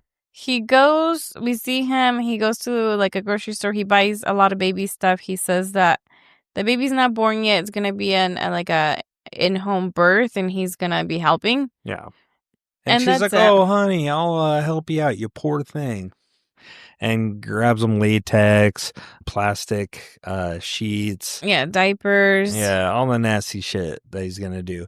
But then what I don't like about this cutback scene to the past, he follows a lady home, dresses up as like either the water guy or electric guy. I think it's water. Mm-hmm. And then he unlocks the window and then he leaves. The thing is, they don't show anything else. Like, they literally leave this open-ended. I know what they're trying to do. They're implying that he's kidnapping women, right? Mm-hmm. And they're showing it, but they never at least show him kidnap this woman and finish the process, complete the circle. You know what I mean? So I did see... Was there a deleted scene? There's deleted scenes that gave more to the disturbing story of Frank. Gotcha. And spoke more to his crimes and the commentary on cycles of abuse. And that they would have ended been up getting rid of him. So I think that would have been part of it. It would have been nice to have an extra maybe 5 minutes of him of it. You know what I mean? Like doing something 10 minutes. You can just kind of put it in your head, oh, he's a terrible person. But they don't give you, like, you needed just a little bit more to fully put the picture together. Yeah, don't give me the rape scene. I don't need to see it rape, but at least show them you're kidnapping and dragging her down to the basement. That's all I need. And then you end it from there. Or a pregnant lady in the basement, something. Or, yeah, you see her 6 months later and she's pregnant. You know what I mean? In that fully, room. and her belly showing. In that gross room, yeah. Even a pregnancy scene where she's giving birth could be a dramatic thing. Oh, yeah, and scary. Where blood just spewing out. I don't know how pregnancies are. I've never been in the room, but I'm imagining blood splatter everywhere. It splatters in my face. I'm like, ah, alien. I'm thinking aliens popping out. You know what I mean? I just thought, like, are you going to handle? Yeah. I like that shit. No, I'm like, no, not in that movie. Where the baby's like, like going to a birth. Yeah, I've seen Alien. I'm good. No, not okay. You saw my finger cut off today, and your face got a little like concerned. Yeah. But yeah, no. So yeah, there's deleted scenes in there. Okay, that makes more sense. I wish I could see that director's cut. The Snyder cut. And then he gets back home that same day. Oh, hey, Wellesley. She opened the door again. Really opened the door. His neighbor's there, and he's telling him, oh, you know, like, things are terrible. We're moving. We're selling our house. Terrible. So this is where, like, the neighborhood starts getting vacant. And then we see him go inside the house. It looks really starting to get cluttered upstairs. Yeah. He opens the door to go to the basement, and he hears screams far away from the basement. Yes. So he already has someone down there. Yep. And then we cut back to the cage with Justin, right? Oh, AJ you love this. You're... I said you love this next scene. Dude, the cage, he's like, what the fuck is this? And Tess is like, hey man, you gotta stay calm, don't show aggression. She doesn't like that. Just chill and fucking do what she wants. Drink the milk, suckle the tit. And she has this like abnormally large baby bottle with a gross Where'd she get it? And it's covered full of her hair, and she shoves the bottle through the gate. The gate. She's like, take the bottle, and she's like, sip it, and he's like, oh hell no, I'm not fucking doing that. And she's grunting and keeps like shoving it, swinging it around his face, and he doesn't. So he puts it up to Tess to be like, look, this is what you do, and Tess fucking sipped on it and puts it back on AJ's face, and he says no. So she gets mad, and this is where she And Tess is like, she just wants us to be her babies. And he's like, I'm not fucking doing that. Yeah. So mom's fucking pissed, rips off the top of the cage and jumps in and grabs him and then drags him she up. first shows like a sign of her like motherhood and like kind of like hugs Jess, and she was gentle to her, and then she goes over to AJ and makes baby noises. Like, I don't know if she's trying to talk to him at this point, and then eventually drags him by the leg, takes him to that room. That was hilarious because you see him dragging. He's like, ah! Yeah, and then you're like, what's happening? And then you see them sitting in that room with the VHS, with the breastfeeding, and you know what's coming. Yeah. And we see the mom is breastfeeding in the video and touching the baby's face. And boops And him. the mom's doing the same thing, running her finger. She has these huge, long fingernails, too. Just running her finger through his face and goes boop on his face. Meanwhile, like, Jess is trying, the cage, mom left the cage open, so she's trying to escape. And then we go back to Justin, AJ, and she at this point is like forcing her hairy nipple and her boob on his mouth. And I was like, dude, you should have just taken the bottle. Exactly. He's like, oh, no. He's like, stop. And at this point, Tess is trying to escape, right? Yeah, she made it out, but she trips on that tape, and that's what made noise. And she walks by the room and watches what's going on, and she's like, oh, hell no. And gets the fuck out of there. Maybe she already went through her baby training. Who knows?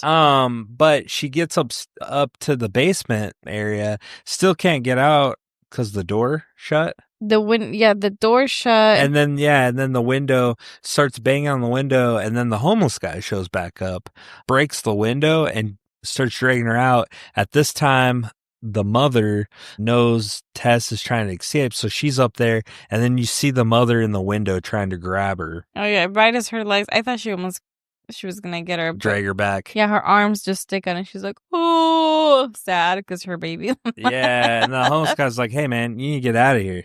Consider yourself lucky you made it. She's like, I got to go back in. I need help to go get AJ. He's like, man, nobody's that dude. Yeah, forget him. He's not going to survive. Gone. Consider yourself lucky you made it out alive. Nobody does. And he tells her, he's like, you think she's bad? Like, she's not the worst thing that lives down there. It's something way worse. So in my mind, I'm like, oh man, there's something worse down there. Yeah. I'm not thinking it's that dude. The dude? You think it's I just thought the he's two of them? long gone dead. Yeah. Oh, okay. Yeah, and he tells her, like, if you change your mind, I would go, and he's staying by the water tower. And he's like, that thing, like, mother comes out at night out of the house and wanders around. Yeah. So maybe this is how she's getting for food. Frank food. But where? She's not going to the local grocery store, the Winco, you know what I mean? She's fucking, or the gas station. She can't. Yeah, anyways. So, yeah, she tells her chance, go find her by the water tower. While mother is up trying to get Tess, AJ escapes, and he's running around in the tunnels down there, and he finds another bedroom, and this is where we meet Frank, and he's really old at this time. He's like bedridden, and this gross, dark bedroom with the VHS TV and just stuff everywhere. And at this point, AJ is thinking he's also a victim and he's being held captive. But you see very briefly, mother knows that AJ is in the room with Frank, but she's scared and she backs up and goes back down into her tunnels. Which, if you're AJ, you're like, that's fucking weird. Yeah, she won't come in here? Yeah, why? But not thinking about it, I guess it's a high stress situation. Yeah. But he's like, I'm going to get you out of here, man. We're going to get out of this together. And he starts looking around. Richard Brake's character is bedridden, can't talk, isn't talking at least, and is just coughing, and he keeps pointing to the... Like a night table? Yeah, nightstand. Justin can't figure out what he wants, so he just drags the little nightstand over. And then he goes and watches, he sees there's VHS tapes. And AJ's looking around. He puts one in the VHS player. And the names are also very suggestive. It's like the one from the store. The gas station clip. Yeah, stuff like that. The redhead. So he pops it in, and he ends up watching one. He's like, what the fuck? You're sick. You fucking, he's just freaking out. He's like, you're a piece of shit. So we put together that Frank was taping himself raping this woman that he Well, was yeah. kidnapping and collecting all of them. And then Frank ends up pulling the thing as AJ's calling him out and like ridiculing him for what he's done. He's a monster. But then he pulls a gun out. AJ thinks he's going to shoot him, but no, he shoots himself in the head. That's one more power move that he's doing. He controls the narrative. So he's going out on his own terms. Yeah. He shoots himself because he knows it's the end. If AJ makes it out, he's going to go to jail and gone. Now, what's interesting in the scene is two monsters are in that room. I thought that was interesting. You got two different types. You've got the one that clearly has problems. He's abducting people.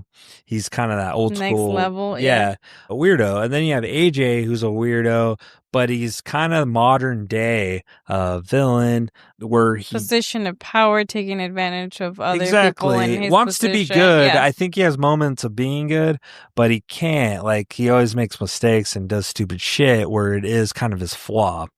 But at the same time, they're just...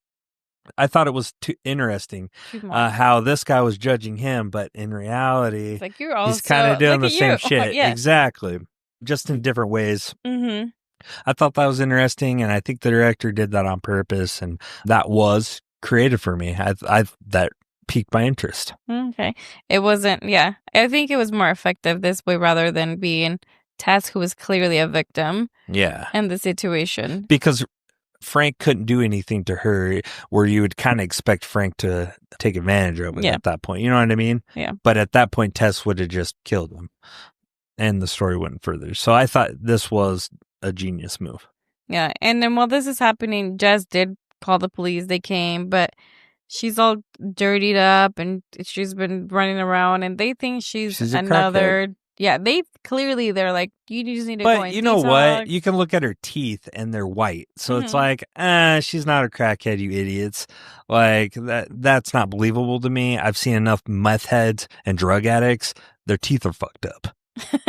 I have plenty in my family. I'm telling you, you see it, you look at their teeth and they're either missing, fake, or what, but her teeth are pearly white. And clearly money has been spent on them and taken care of.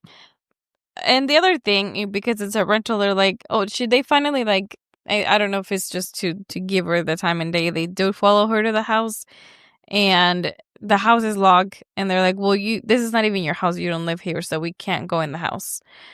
And she's like, I was abducted.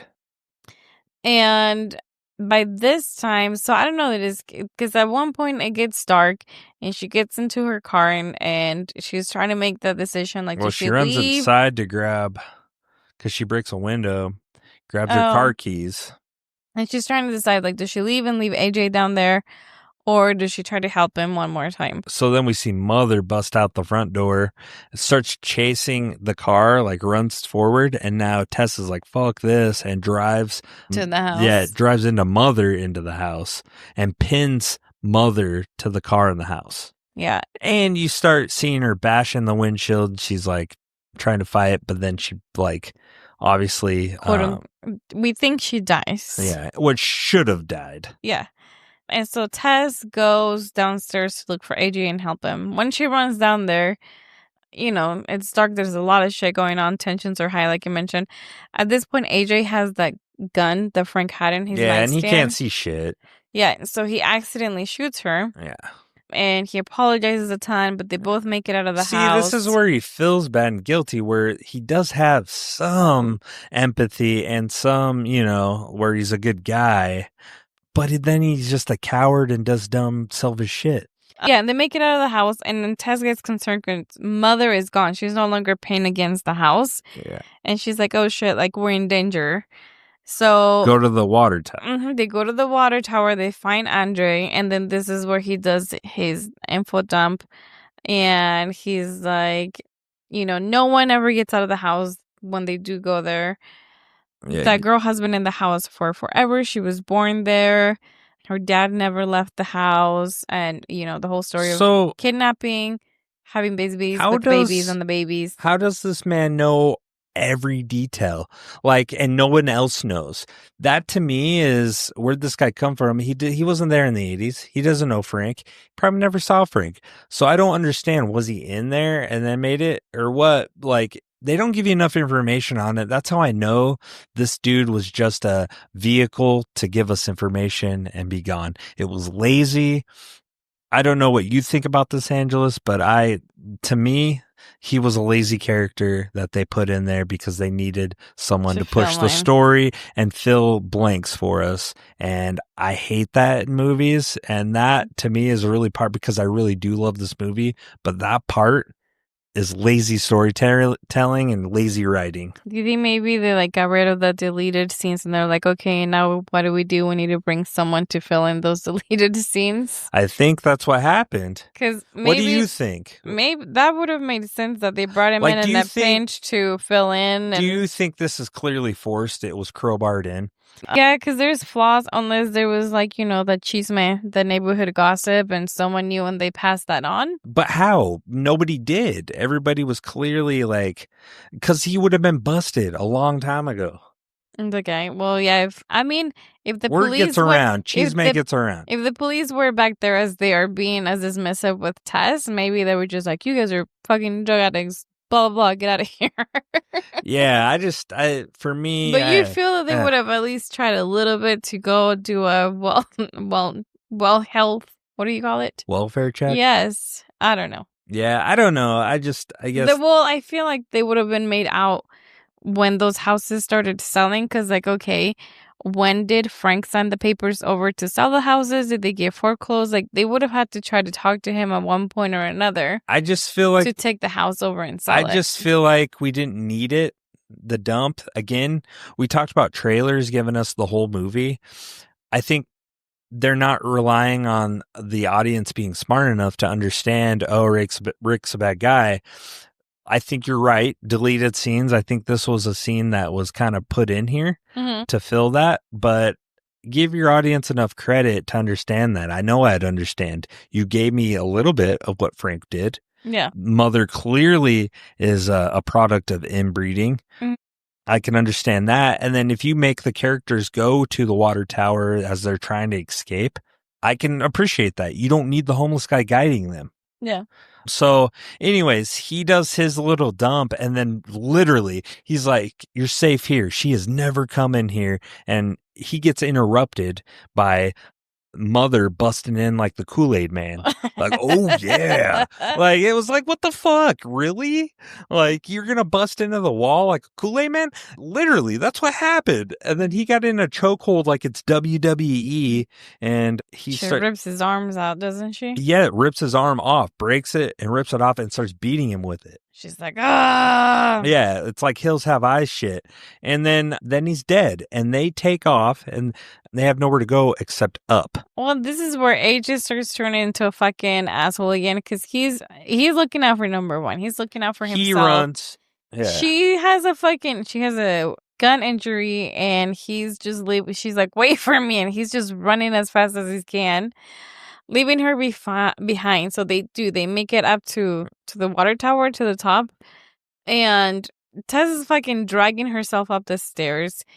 And then here comes Mother behind him. So he's like, oh, yeah, I have a gun. So he pulls it out. Yeah, you sorry, I was distracted. You said he was running up the water tower. He outran Tess. Oh, yeah. And Tess is like, wait for me. She's injured. Yeah. And he starts seeing her. He's panicking. He has the gun. And Tess has to remind him, like, your gun, dipshit. God, pendejo. And she's like, oh, yeah, I have a gun. And then he's like, oh, yeah. And then he bobbles it and drops it. Yeah, he drops it all the way, like their only weapon. So this is where, again, his true colors show, and he's a coward, and he looks at he thinks Tess. Quick, he's like, I can survive. Yeah, he's like, I can survive. I'm sorry. And she's confused. Yeah, she's like, what? And gets closer to him, and then he's like, you want your baby? You want your baby? Throws her over the water tower. She starts going, and this is pretty dramatic. Again, a little bit cheesy for me, but then you see Mother jump off like she's Batman or Spider-Man. And is going down like flying, and then grabs Tess, cradles her, and takes the impact in the landing. Yeah, and at this point, we think they're both dead. Like, we see Mother, and then there's blood coming from both of them under her. And we see, like, oh shit, Mother sacrificed herself to save Tess, because it's Baaaaby. Yeah. So AJ's like, cool, I'm alive. He walks downstairs. He walks down the stairs. And he gets up close to them and realizes that Tess is Tess alive. is alive. And he's like, Again, oh shit, sorry. And then he goes back. But then he instantly, again, he's not leaving her like for dead. He feels like, bad. I'm sorry, you slipped. And I was like, asshole, you fucking shoved her. Yeah, so he's trying to create excuses. And then Mother obviously isn't dead and grabs him. And I thought this was a pretty cool scene. Picks him up by the head. Yeah, and her thumbs go into his eyes. They start gushing out. Mm-hmm. Then he splits his head in half. Yeah. Kills him. Oh, yeah. And then at this point, she walks to Tess. Tess grabs that gun, and she's like, baby. And she's like, Tess is like, hell no. Shoots her. The thing that she does, Mother, like, I don't know if she knows that Tess is going to kill her, because she holds the gun up to her head for a few seconds before she pulls the trigger. And as she has the gun pointed at her head, Mother kisses her fingers and like puts them on Tess's forehead, like giving her a kiss on the forehead. Yeah. And she calls her baby one more time. And then, she shoots her. She leaves. So I have an alternate ending that I think would have been a little bit better. Do you want to hear it? Yeah. I gotta find it. Oh my God, I had it. I should have found it earlier. I've got 2 sets of notes here. Sorry guys. Bum ba da dum. Pew pew pew pew. Anyways, do you want to go through the ratings while I look for that? Yeah. So ratings, it did overall pretty well. IMDb rated it 7 out of 10. Rotten Tomatoes 92%. Metacritic 78%. And in Google users, I was actually surprised. They only rated it 79%. Really? I mean, that's still pretty good, though. It's still pretty good, but I feel like a lot of these movies, there's been other movies where, I don't know, they didn't have such a big effect on us. And they were like in the 80s. Yeah. I mean, it was pretty close, 79, around it to 80, but yeah. So overall, it did very well. Obviously, the box office with its $45 million. Yeah, so audiences did like it then, right? Yeah. Okay. Richard liked it for the most part. I did. Okay, so I wish I had my notes a little bit better. Can you do a here. control surge? Oh.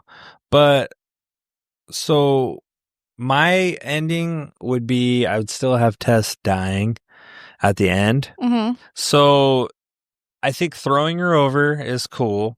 Mm-hmm. I think it would have been awesome. And I can even live with the mother jumping over, hitting the ground, right? Mm-hmm. And Tess surviving at that moment. Okay. I think seeing Justin go down and being the piece of shit he is, and it would be so unsatisfying for people when he shows up and he's trying to cover up what he just did. He threw her over the side. He doesn't want no one knowing about this. Yeah. So he ends up, mother is kind of laying there, and so is Tess. Mm-hmm. And instead of helping, I think he has that gun, shoots him. Both of them? In the head, and we're dead. And the done. bad guy wins? Yeah, and he walks away unscathed. Oh, shit. And then he goes to court, but they don't show that. But we just see the ending Obviously, where he in the ending survives, and they both die, and he gets to live his life. How unsatisfying would that be to people? People would be pissed. I fucking love that, though. I think it would have been genius. It would have been good. Or mother stays alive, splits his head. We have that interaction, but Tess is dead. Also dies. Everybody dies. I think it would be satisfying. And mother continues to live by herself, but now Frank is dead. Instead, we get a Disney ending, which makes sense now that Disney was a part of it. So yeah. But that was kind of my alternate ending I was kind of thinking about. I had a more detailed one, but I can't figure out where I put that in my notes. Anyways, do we want to take a quick break and then we'll go to Vienna's Review Corner? Let's do it. Okay, we'll be right back.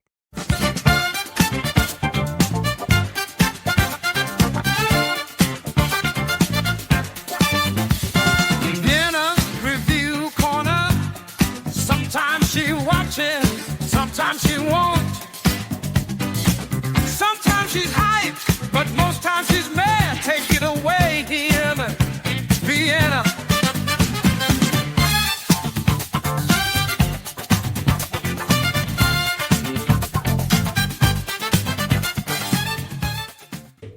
All right, another riveting segment, Vienna's Review Corner. Vienna, how you doing? Good morning. I'm doing good. You're doing good? Yeah. Okay, cool. So this is Barbarian. You watched the movie. Yeah, I've watched it. I think this is my third time. Damn, so you like this movie? Well, one time I was like curious about it, so I watched it, and then I was like, I need to show my mom. This shit's crazy, and so I showed her. And then I watched it with you guys, so yeah. No, it's okay. Before we get into other reviewers, what would you rate this movie? I think like a 3.5. Oh, snake. Wow, this ranks high on Vienna's. This is, I feel like it's like a pretty original story, you know? Like, yeah. I don't know. Yeah, well, it's a new take. Did it good, yeah. Airbnb, those anxieties, a cave-dwelling nipple, hairy nipple monster. She kind of sounds like Elvis. Bubba. Bubba. Hey, Bubba. Yeah, so you liked it. 3.5. Wow, we didn't cover our ratings. We didn't talk about our favorite kills either. Yeah, Angelus, real quick. I mean, now is as good a time as any. What would you rate this movie? I feel like I will rate it. I'm undecided in between a 3 and a 3.5.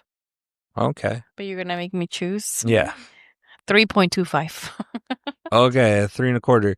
I give this movie, even with all the logic flaws and holes and that fucking exposition dump of the homeless guy, that to me made this from a 4 to a 3. Damn. Yeah, it dropped a whole point. You can't do that dump and get away with it. I'm sorry. Anyways, okay, cool. Vienna, what was your favorite kill? Probably Skarsgård? There was some pretty good ones. I'd say Justin Long, maybe. That one was good. Mm-hmm. Where his face gets ripped open. Yeah, I would go with Skarsgård getting his head bashed in. That was freaking awesome. That was gross, yeah. What about you? I'd have to say Keith as well, just because there wasn't a lot of information yet. We just saw his fucking face get smashed. Set the tone. And you're like, whoa. Yeah, poor Keith. It's kind of unexpected. Yeah. Okay, so what did you find from the general reviews that you got? What do you kind of think in the audience thought? The consensus, I think people took it pretty well. Like, there were a lot of 5s or like 4s. Okay. Mm-hmm.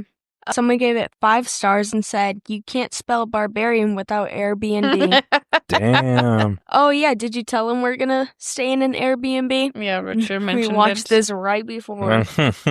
Setting the tone. Love it. Someone gave it 4 stars and said, this wouldn't happen at a Holiday Inn. We're also staying at a Holiday. Knock on wood. Not kidding. Someone else gave it 4 stars and said, incredibly impressive. He knows where to put the camera, perfectly structured, and basements creep me the fuck out. Yeah, okay. Someone gave it 4.5 and said, never thought I'd see someone breastfeed Justin Long. I love that. That was awesome. Someone gave it 3.5 and said, the really fucked up thing is that I probably would have still left the Airbnb a nice review because I didn't want to be rude. Oh my God. Someone gave it 3 stars and said, this is what happens when you rent a place and don't use Google Street View before. That's what Richard said. Someone gave it 1 star and said, what starts out as a standard horror film soon turns into a plain dumb, unbearable, and often oh my gosh, I can't talk tonight. Incomprehensible hot mess and tries too hard to shock and forgets to entertain. Genuinely surprised seeing its average rating on Letterboxd, as this garbage should have never been made and is undeserving of such high ratings. Whoa. Yikes. Wow. I They mean, went hard. that's a little extreme. I mean, they didn't like anything of the movie? I guess not. They said the beginning starts out good. I don't know. What? The beginning's the worst part? It's a little boring. Because it's low, yeah. Wow. Some people just can't be pleased. That's nuts. That's like Richard. Kidding. Just kidding. Some gave it 2 stars and said, rolling my eyes so hard I fell backwards to the floor, raising a comically large lump on my head circled by visions of chirping cuckoo birds. Wow. Okay. Someone else gave it 3 stars and said, these characters are just so dumb. Like, what the fuck? Who sees a room like that in the basement of the house and doesn't automatically call the police? I love that, and that was on purpose. The director said, like, that's how we started writing it, was how many red flags can I fit into this that a woman will run into and still, and how far she would make it. Yeah, that's all I got. All right. Well, thank you. Those were, as always, amazing, riveting reviews and perspective. I have a question. Sure. What movie are we watching next week? Ooh. It's a Richard pick movie. What one? Uh-oh. The Descent. More kids. Yes, Oh, The Descent, baby. I watched- Oh, man, I another was like- claustrophobic. I watched that like at a sleepover for the first time with my friends like a year ago. That And I movie's was half wild. asleep and all I heard was like screaming and I looked and there was like jump scares and I was like, what the fuck? And we all were like, this is scary. The Descent is scary and claustrophobic feeling. I've seen this once before and it freaked me the fuck out. Have you seen like there was like a bunch of memes at one point in time, like a few months ago, and it was like cave divers hearing about a cave called Satan's like butthole. Satan's butthole, yeah. And like still going in there. There was That's this guy, hilarious. there was spiders crawling all over him. It was like super gross. Oh It my like God. could barely wiggle through. So, after talking at length, and then Vienna, I'm curious to see about this. Would you guys recommend this movie to watch? Yeah. What do you- Hills, yeah. Yeah, 100%. Mhm. Definitely watch it. And I'm going to tell you 100%, definitely watch The Descent. Okay, cool. Well, let's tie things up. Let's wrap it up. This has been another riveting episode of Horror Cinema Obsession. Please like, subscribe, follow, leave a rating if you don't mind. We love you. Mm-hmm. All right. Well, with that, Hasta hasta luego, luego. Si. Ciao, ciao. Bye. Thanks for listening to Horror Cinema Obsession. We hope you had as much fun as we did. If so, help spread the word by leaving a rating and review wherever you listen to podcasts. And join us next time for another episode of Horror Cinema Obsession.